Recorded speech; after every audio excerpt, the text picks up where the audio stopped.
Hey everyone, and welcome to Chef AJ Live. I'm your host, Chef AJ, and this is where I introduce you to amazing people like you who are doing great things in the world that I think you should know about. My guest today is Carrie Wrigley, and she is going to share with us her success story. Please welcome her to the show. Thanks so much for being here, Carrie, and taking the time to talk to me. Well, thanks so much, AJ. I really feel like I'm repaying a favor to a dear friend, even though we've never met before. That is so kind. Well, I'd love to hear your story because everyone's story is unique and people come to healthy eating, healthy living, weight loss from a different angle. And I'd love to know what yours is. Yeah. Well, I'll tell you the most recent part first, where my story intersects with you. I've known about healthy eating, plant-based eating, and so on for decades. Really, I've studied the standard guys, Furman and McDougall and Greger and Ornish and Robbins, the whole gang. But I could never get anybody else in my family on board, including my husband. Oh my. And mother of 5 children. And been married to Steve for 35 years. That was kind of tough. And I was especially worried with Steve because he comes from a family where everybody died of the diseases that we know can be, prevented or reversed with this kind of eating. And I didn't really, my husband's 8.5 years older than me.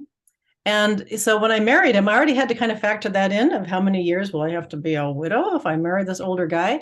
And to add the additional years of, him dying unnecessarily early because of eating stupid, I didn't really want to go there, And so I've been trying to bug him for years, but, for years, whenever we would try the recipes from other programs, the ones that I mentioned, stuff like that, I was like, oh my gosh, this stuff, it tastes terrible. It takes forever to make. Nobody will eat it. You need these weird exotic ingredients. And so I was so delighted to find your program. And Steve actually, my husband actually watched it with me and was really engaged. And so in a sense, this particular transformation for me is not so much of, my body, because that I kind of learned to do before, but in many ways, a transformation of other parts of my life, my marriage, of being able to be on board with my partner rather than in opposite directions. I mean, for years, and I know you've talked about this in your program, I would try to do what I knew was good for me.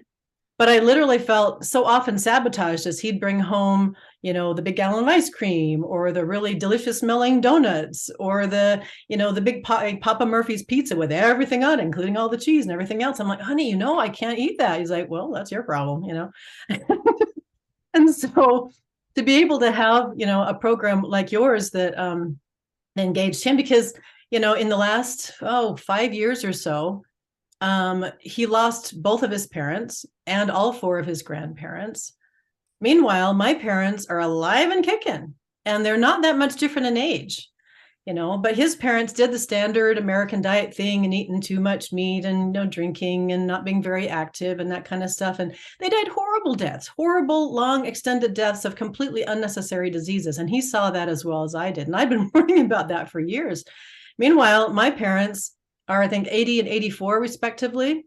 They still plant the big, huge vegetable garden in the backyard every single summer. They still climb Mount Olympus every year. They're still caring for their, multiple grandchildren, fit and active, not, and Steve has seen the difference between those two sets, And so it's been interesting with him to sort of experiment with how much is really genetics versus how much is these lifestyle choices, because obviously we don't have any control really over genetics. But we absolutely have control over what gets put in our mouths and what we make for dinner and what we prepare for breakfast and all that kind of stuff.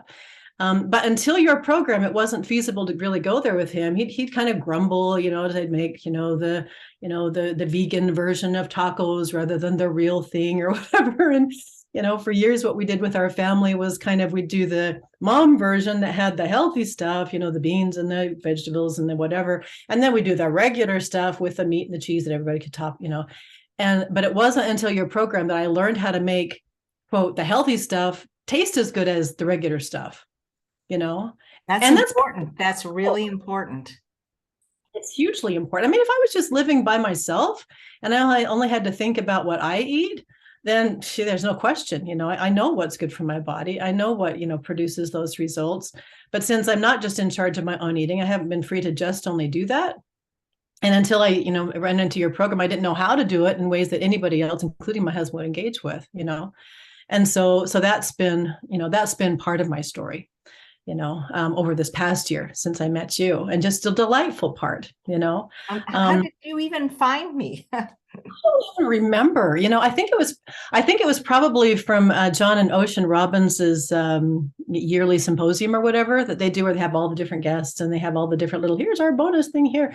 I met a lot of plant-based experts from that program. So it was probably through them. I don't even remember, I think honestly, an angel led me to you. Yeah, that's wonderful. Where did you first hear about plant-based eating, and was weight loss a goal for you? It definitely was. It's been kind of a journey, as I thought about this morning. I mean, like I said, I was fortunate to grow up in a home where I don't know if I would call it plant-based, meaning no meat, no cheese, no nothing, whatever at all. But I certainly was raised in a home where, like I say, every summer, we grew the huge vegetable garden. We had the fruit trees we plucked right off. A lot of summers we'd eat nothing except, the summer squash and the raspberries from the backyard, and, made apple cobbler out of the apples that grew in the front yard and stuff. And so that in that aspect, plant-based eating, I was fortunate to be exposed to pretty much from my earliest years. But plants mixed with other things, and when I was young, in my childhood, my mom pretty much, cooked fresh every single night. It was during my lifetime, obviously, that the fast food industry and, the processed food industry went, but when I was a kid, they didn't really, fortunately, exist that much yet. And so I was exposed to a world where you cook every day and you get what's in the garden and you learn to like vegetables and stuff like that. So that I was fortunate to experience. But then, when I got to college, I experienced, some boyfriend difficulties and just, who am I really sort of difficulties, like a lot of us go through in those years, and fell into a bit of a depression that I finally realized I was medicating with food, and all of those, I was a theater student at the time. And I'd come home late at night from late rehearsals or performances and stuff, and literally raid my mom's fridge, and it wasn't, donuts and Oreos, that it wasn't really that stuff. It was freshly made meatballs. It was pasta. She's Italian, so she cooks a lot of Italian food, and so big piles, and I was starting to put on weight, which, started to affect my opportunities as an actress. And I came home one day via the drugstore by my house with all the magazines in front. I just happened to stop in front, and there was this big cover story. This is when I was about 20, I think, that had this huge letters had the question, "Are you eating for emotional reasons?" And I'm like, dude, that is exactly what I'm doing. That is exactly what I'm doing. And so I think that was kind of the beginning of learning to think a little bit different about food, because up to that point, long before I heard of plant-based, it was just, what do I feel like eating today? What sounds good, and with that kind of discovery, I started to instead start thinking, what does my body need today in order to function in the ways I need it to do? If I have to make it all the way from, school and then rehearsals and then long, performance and be at my best on stage, what do I need to look like? What does my energy need to be like? And what's going to feed that? And as I look back on that, I sort of accidentally found my way to a lot of plant-based stuff, just simply because that's what produces that result. Nobody had called it that yet, to my knowledge, but I just sort of, in a practical sense, found that it worked better for me to look my best, to maintain my weight, to, be in a better mood, if I went to the salad bar rather than the pizza bar, for example, And what sort of happened on that accidentally. I think when I first really came across plant-based per se was after the birth of my fourth child. Because like I say, I ended up having 5 kids, which was not what I initially planned. It just ended up happening that way. And after my fourth one, they were born really close together. All 5 of my kids were born within 8 years of each other, And so after number 4, I was so depleted, and I would just literally, for the kids and myself, just throw on the table whatever was easy, whatever I could stand, because I was just so tired and taking care of so many people and constantly nursing, whatever. And I started to have all these dreams about a 5th child. And I'm like, you got to be kidding me. I can't even imagine, manage what I've got. How in the world would I produce yet another child, physically, emotionally, in any way, plus care for, and And I finally, but these dreams kept coming and all these sort of spiritual feelings and stuff about this other baby. And so I'm like, okay, God, I'll make a deal with you. I will, do a Mary thing, behold the handmaiden of the Lord, I'll have this baby if you teach me how. So I went to the grocery store right after with the 4 kids, bouncing around the shopping cart. And I was literally walking along and I felt this spiritual voice in me say, see that aisle over there? Go to that aisle. So I went to the aisle. It happened to be the health food aisle, which I'd never spent any time in before. See that bookshelf? Go to that bookshelf. Okay, cool. Went to the bookshelf and picked up, I don't even remember now what it was called. I think it was, at the time, it was Fit for Life, which I don't know is necessarily plant-based, but I did learn from that book, dairy is not my friend, like at all. Before that, I'd gotten these terrible colds every year. I'm a singer, right? I need my voice. As a mom, as a singer, as an actress, voice is kind of important. But every single year for like 10 years, I'd lose my voice. Well, I guess that's just because I'm getting old and because I'm tired of the kids and whatever. But it was from that book I learned dairy is not my friend. It's the most common allergen of all. No other civilized, gathering through history, especially the pasteurized kind, and so on. So that was kind of one of the elements of plant-based I was first exposed to. So I went off dairy. I couldn't even believe it. I didn't have the allergic reactions anymore. I didn't lose my voice. I stopped having the headaches. I stopped feeling tired all the time. It wasn't fully a plant-based thing as it's defined now, but it was an element in that journey. And I ended up, in that program, you can either, do kind of what we'd now call plant-based, the starches and the vegetables, or you can do what people might refer to as paleo, the meat with it. I decided just to make it easy on myself and just, do the plant-based, as we would call it now. And I lost a bunch of weight before I got pregnant that time, which was lovely, even though it wasn't specifically a plant-based program, there was a plant-based option I decided to try. And it turned out it was really good for my body. I ended up having the easiest pregnancy, the easiest childbirth, the easiest recovery, the easiest weight loss after the baby, gave birth to my biggest baby, who now stands 6'4". He's 22 years old. He was not hurt at all by the quote lack of protein in my plant-based diet at the time. I'm like, man, this is really awesome, and that's before I even had heard the term, plant-based or vegan as we define it now, so I kind of found my way in sort of through the back door. And then gradually I started hearing about Furman and McDougall and all the guys that I mentioned before and reading their books. And so it's like I say, it's been kind of a journey over the process of time. And then fast forward to 2006, by now I have all my 5 kids and they're, children and teenagers. And I went through another time personally that was pretty hard, in association with just a social experience that came up, ended up in a pretty dark depression, which was kind of, ironic by then, because again, I'm a counselor. I treat depression. And not only that, every summer I teach for a week on overcoming depression at a religious university just outside my home. And I was slated again to teach my class on overcoming depression. And here I am in the worst depression I'd been into in my life up till then. I did all the cognitive therapy and all of the inner child work and all the other stuff I knew from my profession. But I hadn't really, I was still, going through this thing. And so, again, I've had another spiritual experience. I just said, God, you know what I need to do to take care of all these kids and take care of all these clients and to teach these classes? What do I need to do next? And I got a really weird direct response. It was like, Carrie, what's your brain? Like, what do you mean? What's my brain? What in the world does that mean? Your brain is an organ, just like your heart, just like your lungs, just like any other body. So tell me, Carrie, what have you been feeding lately that precious organ that does so much for you? Well, it turns out I was feeding my brain basically the same thing every depressed person I've ever met since, either junk or nothing, I like to refer to the depression diet, which is, for many people, Prozac, Pringles, and Dr.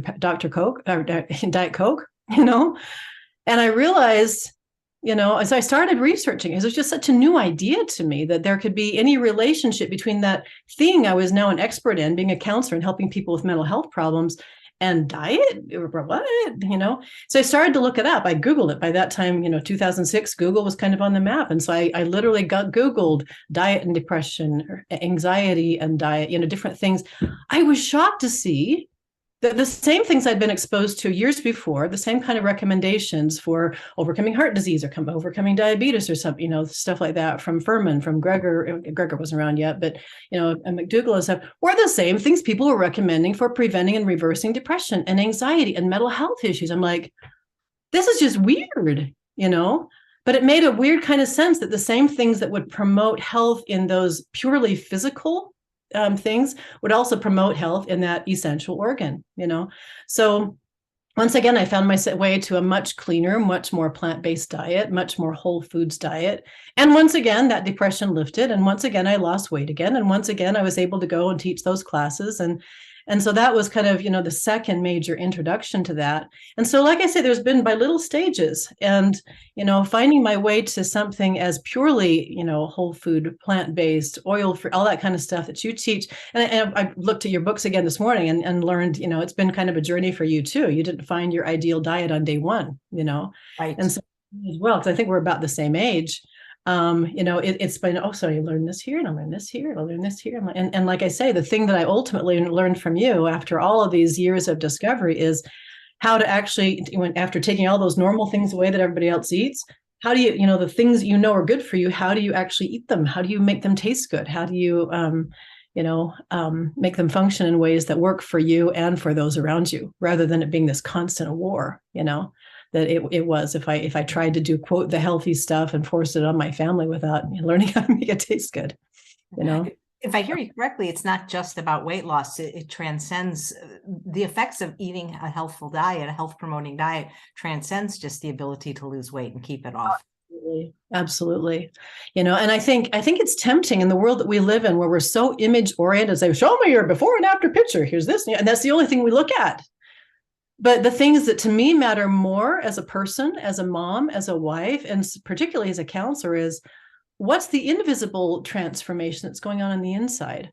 What is this doing to your spiritual health, to your mental health, to your emotional health, to your relationships? What is this doing ultimately to your longevity? There's many, many people that look really hot that are going to die an early death because they fall for diet plans that do produce, weight loss, but don't produce health and certainly don't produce longevity.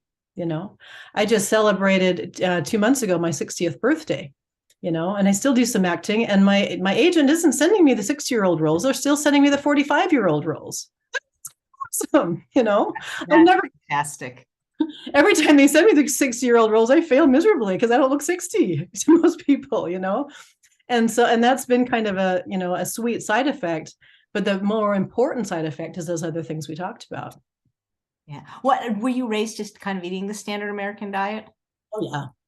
Well, I mean, like I said, I think my family's version of the standard American diet was way healthier than the regular one. Like, if I put my family standard American diet with lots of vegetables and, fruits and stuff like that, side by side with my husband's, where it much was just, the roast on Sunday and the wine and the McDonald's 3 times a week and, whatever, because we very rarely, ate out, especially fast food. There's gradations. I think sometimes we think in black and white. There's plant-based and there's a standard American diet. I think it's more of a continuum, and I would put, purely plant-based, whole food, nothing but the good stuff, over here, and the purely terrible stuff over here. And I would say my husband's family is probably about here, and my family is probably about here, and where I live now is probably about here. And there's still a ways to go. There's still other things I'm looking forward to learning or relearning again from your program, getting even stronger on. So I think it's a continuum, But as far as, did we eat Captain Crunch with milk growing up? Absolutely. I love that. Did you like yours with or without crunch berries? Oh, the crunch berries were too sweet for me. I was never a sweet tooth girl. I was more of a, like I said, I was raised Italian. So our biggest treat was we'd go to, my little, we called her little grandma because she came from Italy, didn't speak a word of English, always thought she'd go back. And whenever we'd go, there'd be the big, beautiful spread of the salami and the cheeses and the crackers and my grandpa, my great grandpa, he died early. So I never met him, but, partly because he used to make wine in his backyard with his fresh grapes, and so that's what they ate. We didn't do the wine part, but all the other stuff they had. So I learned to just love all that really rich, salty, wonderful Italian stuff. And of course, the pastas and the rich meat sauces and all that kind of stuff. So that's kind of the version.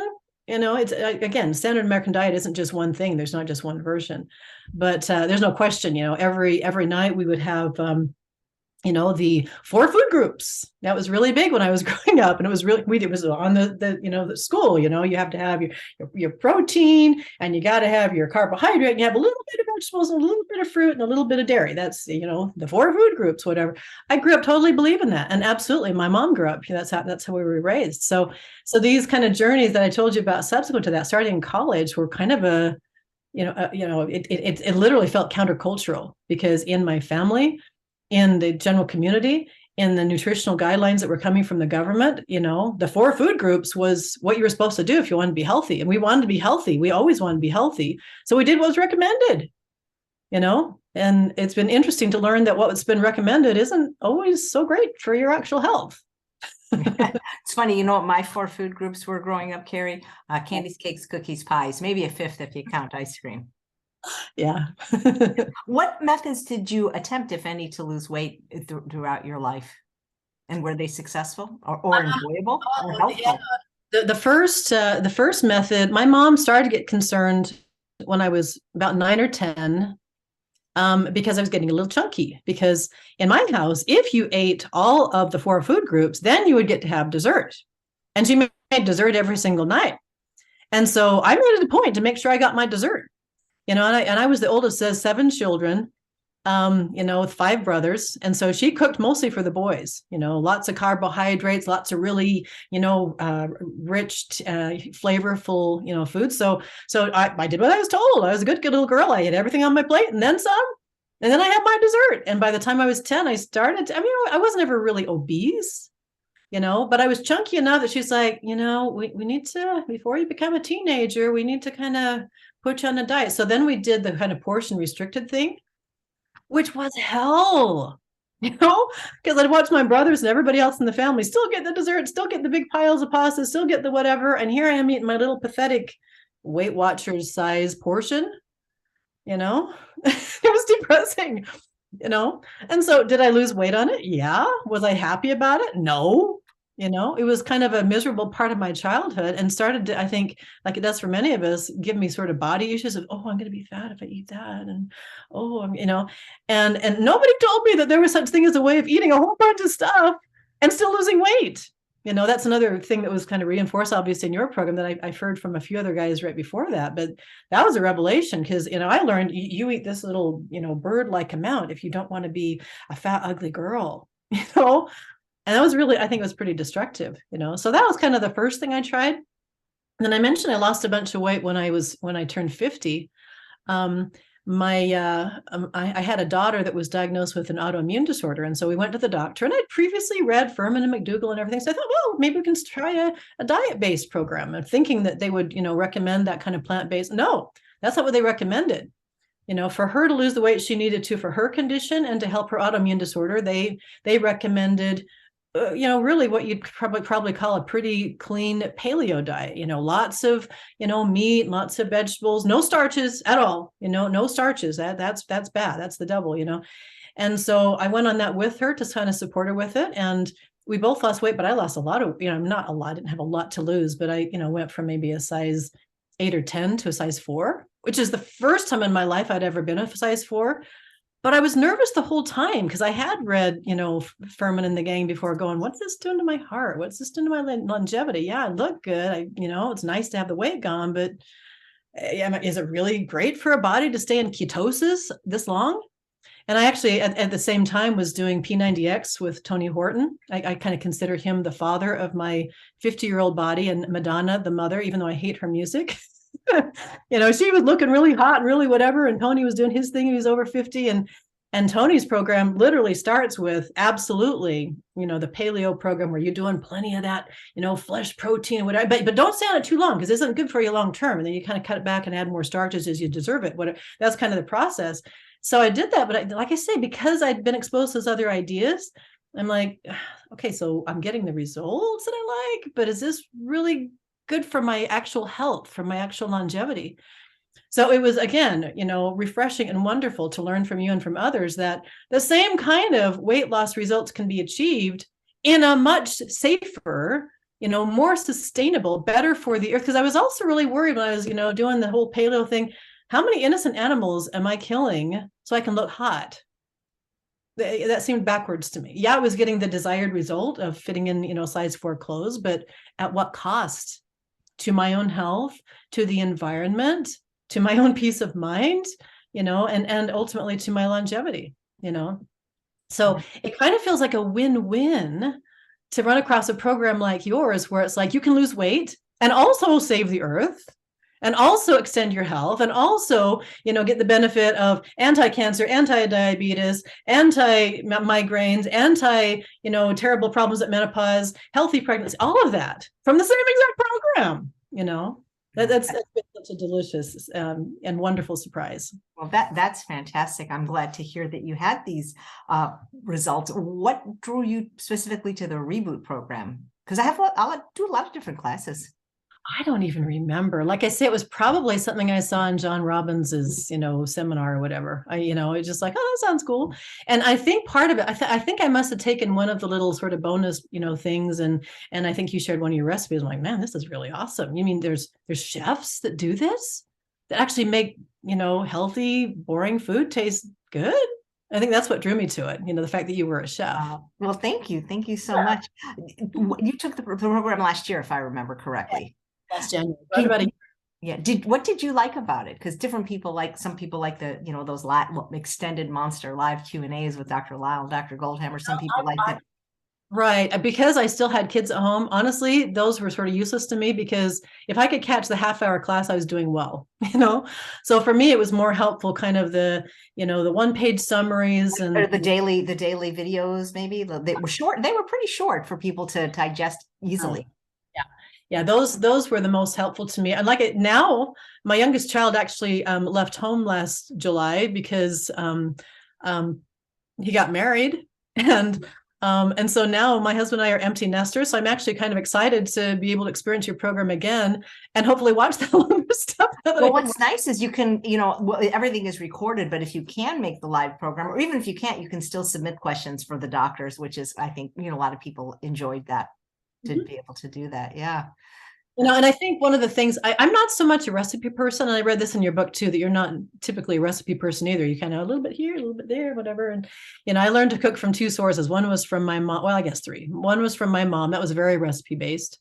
One was from, the cooking classes I took in 8th grade, which is also very recipe based. But honestly, where I really learned to cook in a way that felt meaningful to me was when I did a service mission in Argentina. And a little bit here, a little bit. Nobody uses recipes there, And it was weird to me that Argentina was so Italian. I mean, there's a huge influxion of.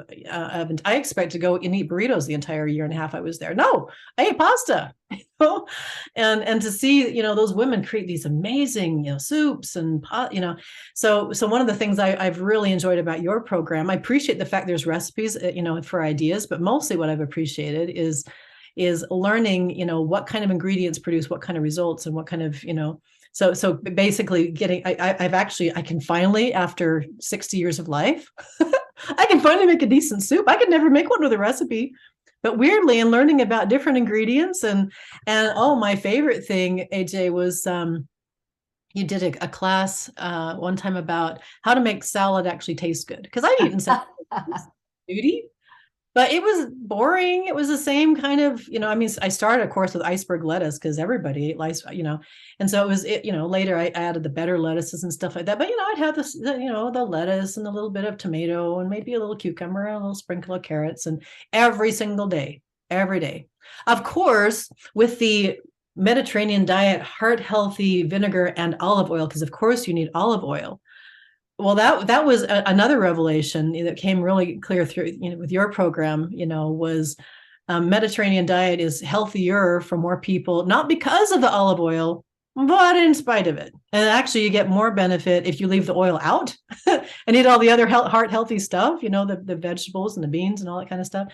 And so to learn how to make a salad that was actually interesting, first of all, by chopping the greens, because that was another thing I always hated. You have this big, huge hunk of lettuce or spinach or whatever, and it's just dripping with your dressing and it's disgusting.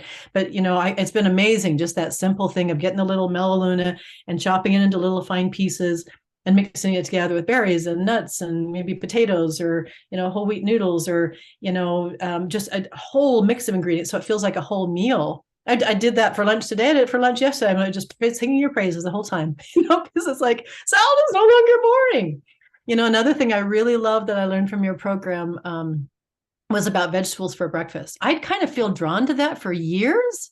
And my husband thought I was flipping insane. He really did. And so that's one of the major places where, thank you for giving my husband a different perspective on that, because yeah, he's totally he's moved away from the sausage and bacon. He's not quite that corrupt, but the pancakes and the French toast and the eggs and all the normal breakfast stuff, that he's totally the guy, or at the very least oatmeal and stuff. And I would find myself sort of craving a salad in the morning. He says, that's weird, honey. That's just strange, And so it was so delightful to get the validation from your program. If you eat the oatmeal, that's your bonus meal if you need it. The real meal is the vegetables. Yes.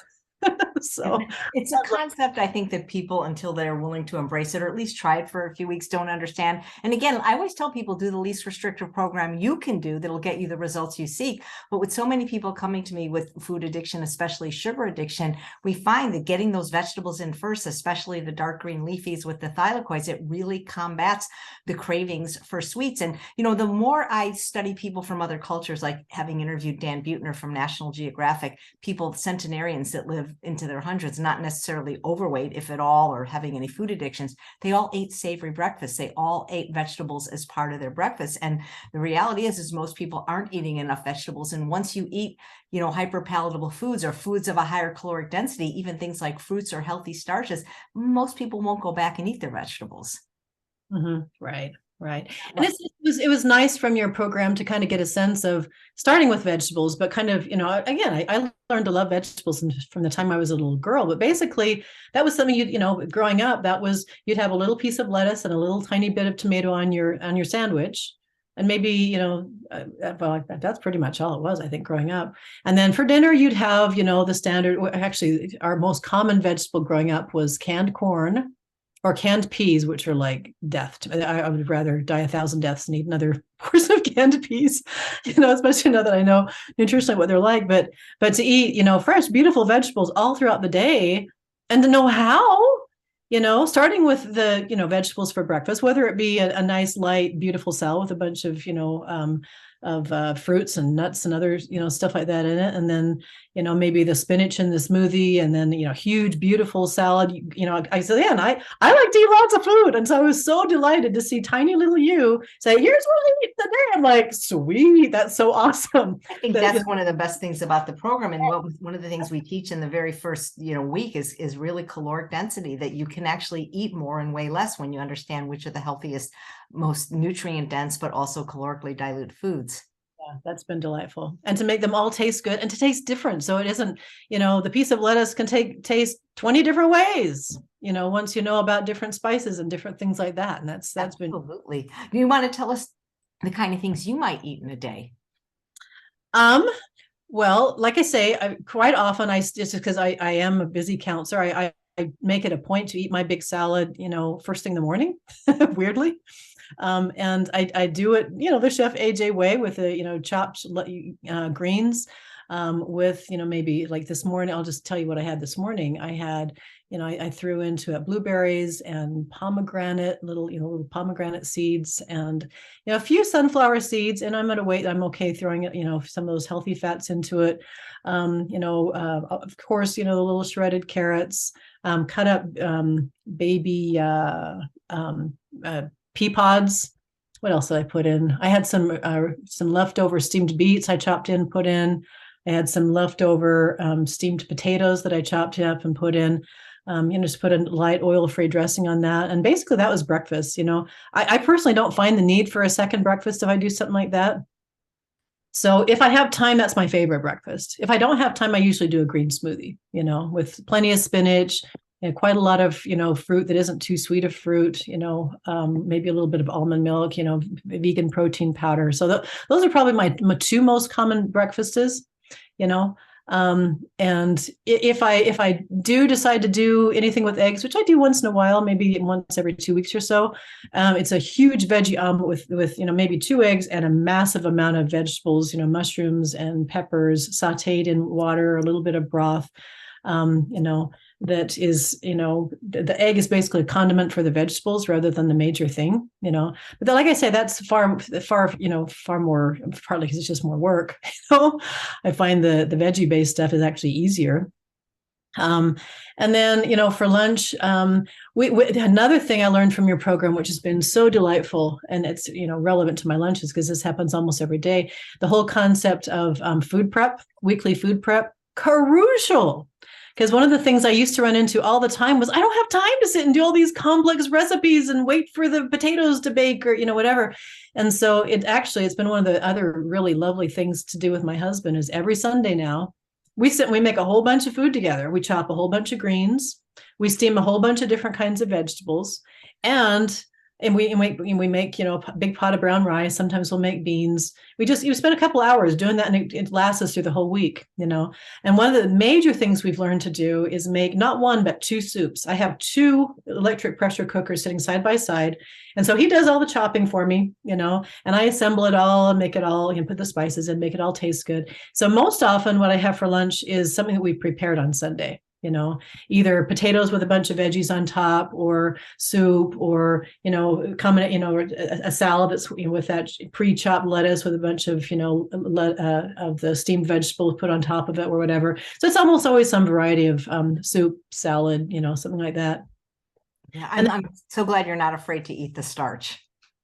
Yeah. And that was another thing I loved from your program. And that seemed really unique from some of the other plant-based programs I'd seen, because when I tried other plant-based programs, like I love Dr. Furman, but I always felt really just hungry and miserable on his program. It was like, okay, so I'm losing weight, but I feel I'm mean to everyone around me because I'm always grouchy, Whereas with your program, adding back in the potatoes and the brown rice and different things that I don't get hungry now, but it's still is a weight maintainer and stuff like that. So that's been delightful. And then for dinner, we'll kind of mix it up. We usually do choose a different country.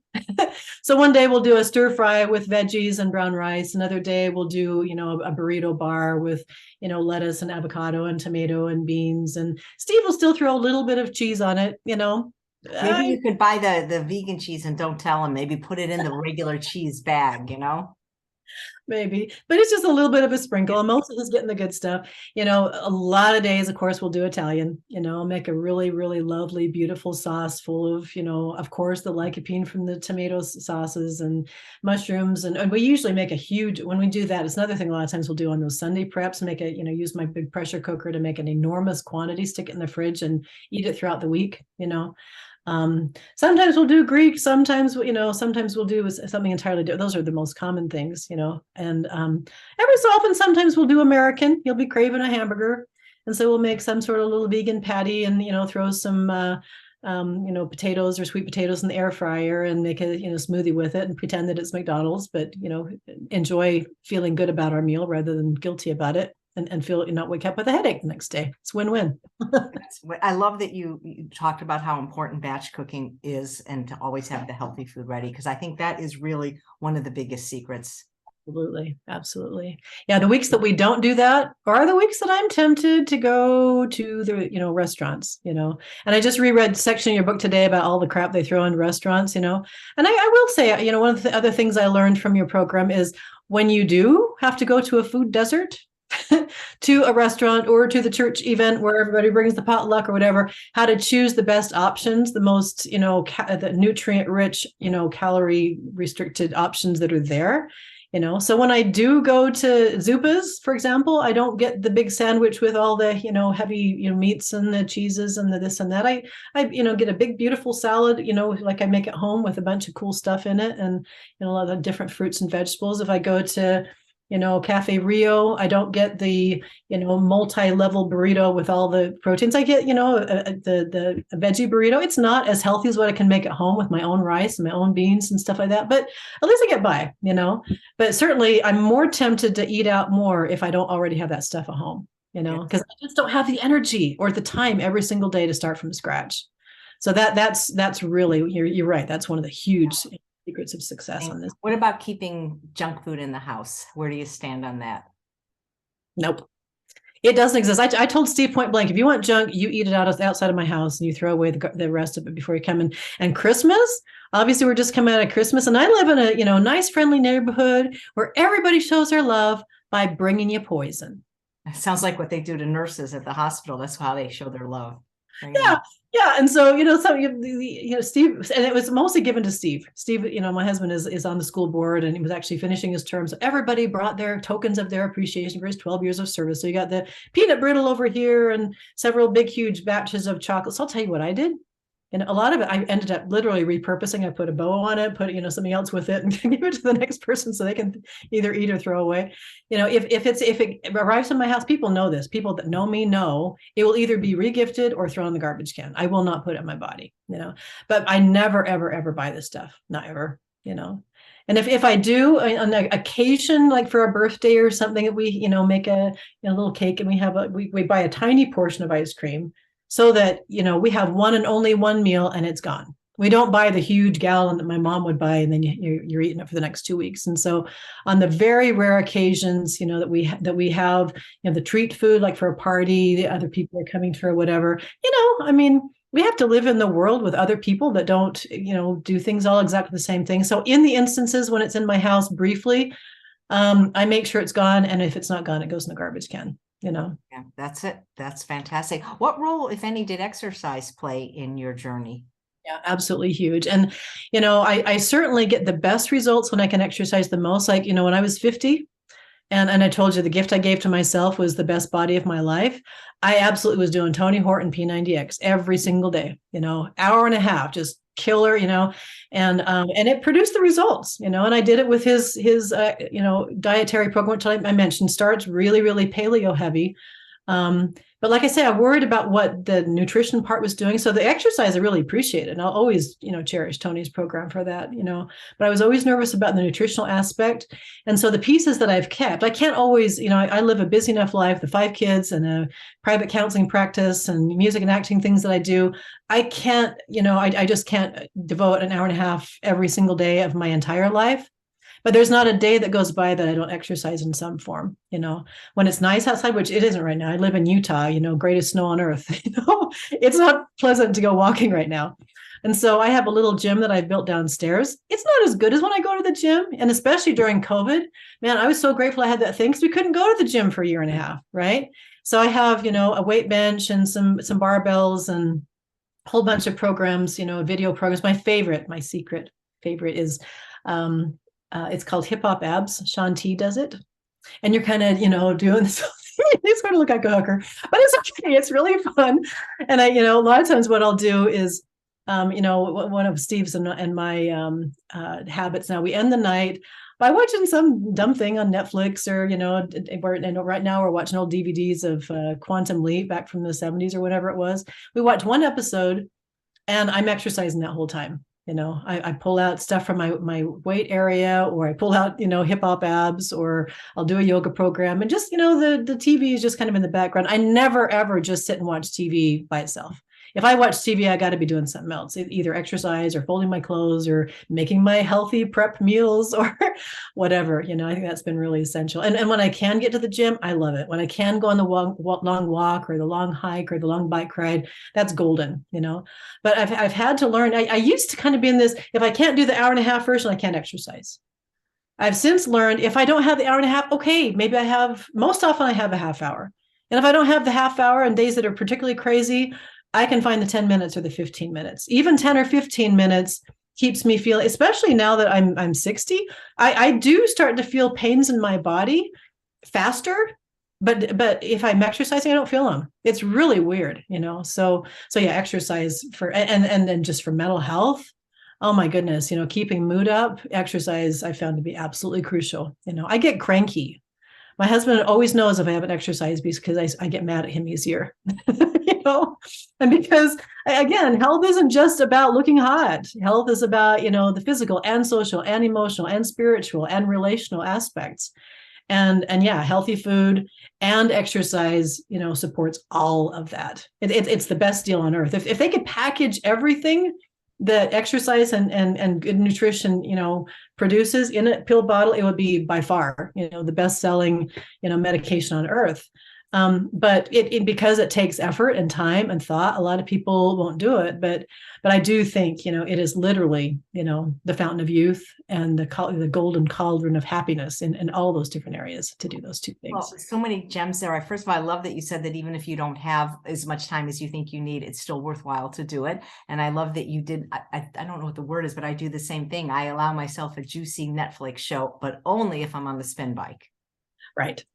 Yeah, absolutely. Yeah. Well, this has been a wonderful interview. A couple more questions, Carrie. What would you say to somebody that's given up hope that they could ever either lose weight or get healthier? Because food that people eat today is so addictive. Oh, it's absolutely addictive. And I'll tell you, I would never, ever dare a program. I would never, ever dare launch a highly restricted program. Like I see people like this more and more in my counseling practice. People are coming in for help with their health problems, and I find I have to take that journey really, really gently. I can't just launch them right into, nothing but fruits and vegetables and beans every day. I can't do it. If I do, I lose the relationship with them. They can't make that huge of a leap. And again, I found in my journey, and you've written about in your journey, it is an incremental thing over time. So I figure out where they are, and then I help them see where they need to go. If you'd like, I can show you a tool that I use for that. I would love to see it. Okay, so this, I'm going to share my screen. Let's see, we don't want that one. We want this. Okay, so this I call my 5-star food rating system. And it basically is, I have a huge bookshelf with your books and Furman's books and Gregor's books and all that kind of stuff. I basically whittle it down to this one little piece of paper. And this is what I literally share with my counseling clients. I have them assess where they are currently and then where they want to get to, and so you can see this goes all the way from the kinds of foods, obviously, that you and the whole rest of the plant-based gang represent. If I call them 5-star grade A foods, vibrant living foods, whole food, plant-based, of course, vegetables, fruits, beans, legumes, whole grains, nuts, seeds, pure water, results, excellent health, disease protection, prevention, reversal, healthy weight loss, optimal permanent weight control, clear glowing skin, high energy and mood, good for you, good for the planet. That's the 5-star foods. But very few of the people that initially walk in my office can immediately go to just only eating this. Okay. So that's the 5-star, and people, if they have real high motivation because, they just got a diagnosis of cancer or diabetes or so, they're more motivated, or they, they have a reason to want to lose that extra 150 pounds or whatever. They're the ones that are the most likely to be able to take this on. But, the most everyday person, it's too hard for them to do this. Now, the opposite of that, of course, is what I call the 1-star foods, grade F foods. I call these killer foods. Destroying yourself, your family, and the planet through fake food. These are, of course, highly processed foods full of sugar, fat, salt, chemicals, high-fat animal foods, including lunch meat, bacon, sausage, deep fried, and high-sugar items, fast food. Those are the most destructive of all the foods on the planet. They are literally, they have no nutritional benefit whatsoever. They literally poison you, and then so results, low mood, energy, fertility, likelihood of overweight, obesity, poor mental health, sets kids up for problems with health and mental health, actively destroys health on the planet. So those are kind of the two edges of the continuum, but you can see there's these sort of middle range things. I haven't had any of my clients come in saying that the only things they're ever consuming are the killer foods. I've also never had them, come in saying they're, so usually they're somewhere in the middle. So grade B or 4-star foods, somewhat healthier foods. This is kind of the that sort of higher end, not all the way to fully vegan, fully plant-based, fully perfect, but 4-star, somewhat healthier foods, whole feed plant boost, but with a little processing, again, those same ingredients, but maybe with a little added fat, sugar processing. So they, a little easier to prepare, a little easier to stomach, a little bit more like, what people are used to eating, better producing, better health than most, better for health, for the planet, but stop short of actual disease reversal. So if you want the full benefit, you do the full program, the full 5-star. But if you can't do that, then you do the next best thing. And this is a lot of times what I'll do in the quote food deserts, the restaurants, the church dinners, whatever. There's not much 5-star food available in those environments. So I go for the 4-star food. I go for the salad with the not optimal dressing, because at least there's vegetables in it. It would be great. When I get home, I'll do the full 5-star program. But if that fails, then 4-star. Now, also at the bottom of the thing, not all foods are quite as terrible as the 1-star foods. 2-star grade D foods, high risk foods, risking life, health, and the planet. Won't kill you quite as fast. Meat, dairy, refined grain, sugar, artificial sweeteners, foods made with them, industrial processed food from the factory, restaurant, industrialized farm. Results: increased risk of heart disease, diabetes, cancer, Parkinson's, other chronic diseases, also acne, migraines, weight gain, etc. Negative impact on animals and the planet, but not killing you quite as fast as the 1-star foods, And then right in the middle is where I find most people are when they start. Grade C or 3-star foods, moderate impact foods. And people a lot of times believe moderation in all things. I deal with a lot of religious clients, and they literally think it's in the Bible. It's not anywhere. Moderation in all things means you need a certain amount of strychnine.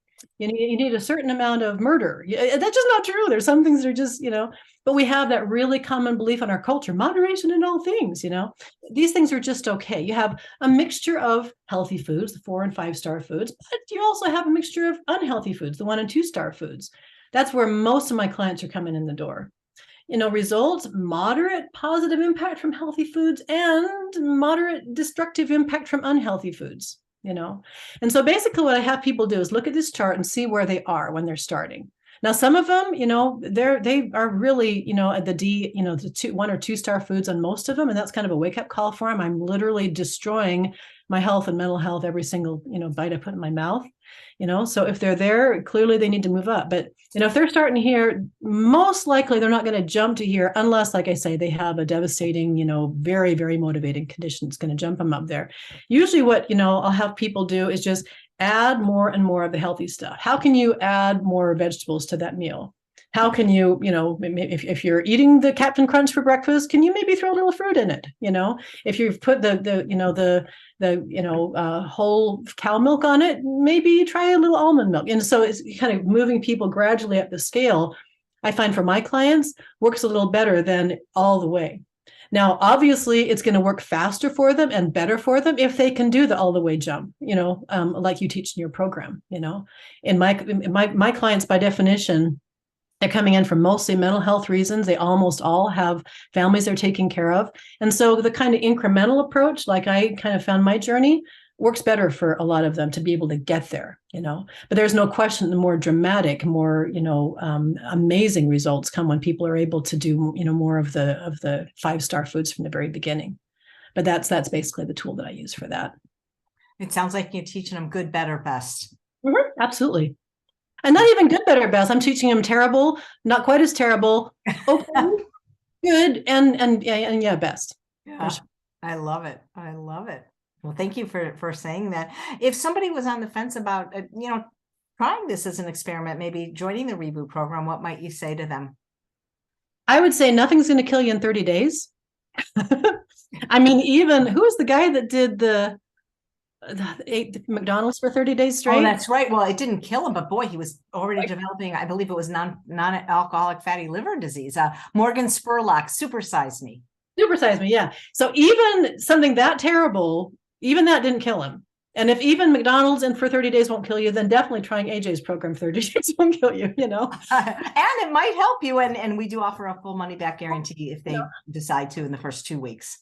Exactly. And then, and the other thing I would say is, I love that you do this in January. I don't know if you did other times during the year, but, January, I see a huge influx in my business. meaning people coming in for help with depression and anxiety and whatever. And I tell them, I literally think a lot of the reason we have so much seasonal affective disorder in January is because the crap we're constantly feeding ourselves from Halloween to New Year's, and then we finally stop it. We have the fun of Christmas is over with, and then we're just left with the results of all the junk we've been consuming. So I think the timing, I can't think of a better antidote to seasonal affective disorder than taking your program. Thank you. And I've never thought about that, because we know there's so much weight gain between Halloween and New Year's, but I never thought about the mental health ramifications at the beginning of the year from those dietary indiscretions. And I hope you'll send me the link, because I would love to send that out to my clients and other people that I have influence with to give them that option, because Absolutely. Well, thank you. I've got one more question. What would you say to somebody that's given up hope that they could lose weight? I would say there is always hope. I would say, again, you don't have to, do it whole hog perfectly in order to have some results. Some results are better than no results. You're here in the midst of deep, dark, hopeless depression and overweight and whatever, then you don't have to be, here to feel better. Better is not quite as dire. It's moving to here. And those little baby steps of being somewhat better, somewhat healthier, somewhat happier are worth everything. And then you just kind of keep taking those little teeny tiny baby steps, one at a time. Small things can make a huge difference, and they can do it quickly. Well, thank you so much. And congratulations on your success. And also thank you for paying it forward with your clients. Of course. Thank you, everyone, for watching another episode of Chef AJ Live. Please come back tomorrow for another fabulous guest.